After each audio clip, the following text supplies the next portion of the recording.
ঘটনার জন্য কাকে দায়ী করবেন? কাকে? আমাদের মমতা ব্যানার্জি ছাড়া কাউকে দায়ী করি না আমি।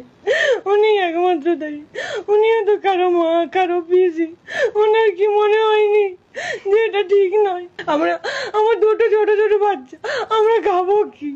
আমাদের জীবন চলবে কি করে? আমার হাজবেন্ড ছাড়া, আমার হাজবেন্ড তো সুস্থ ছিলেন, ওই মমতা ব্যানার্জি চিনিয়ে নিল। মমতা ব্যানার্জি চিনিয়ে নিল। আমার কি করে থাকবো এবার? আপনারা বলুন। মমতা ব্যানার্জি যদি আমাদের সঙ্গে এটা না করতো, আমার হাজবেন্ড আমরা কেন শাস্তি পেলাম? আমরা যোগ্য বলে আমরা শাস্তি পেলাম? আমাদের কোনো ন্যায় নেই।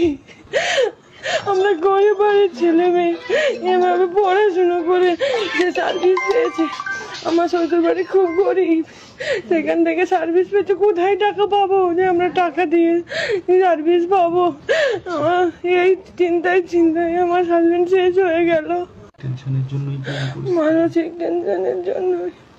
মমতা ব্যানার্জি যদি আমাদের সঙ্গে এটা না করতো, আমার হাজবেন্ড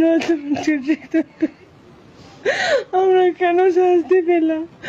আমরা যোগ্য বলে আমরা শাস্তি পেলাম? আমাদের কোনো ন্যায় নেই। আমাদের মমতা ব্যানার্জি ছাড়া কাউকে দায়ী করি না আমি। উনি একমাত্র দায়ী।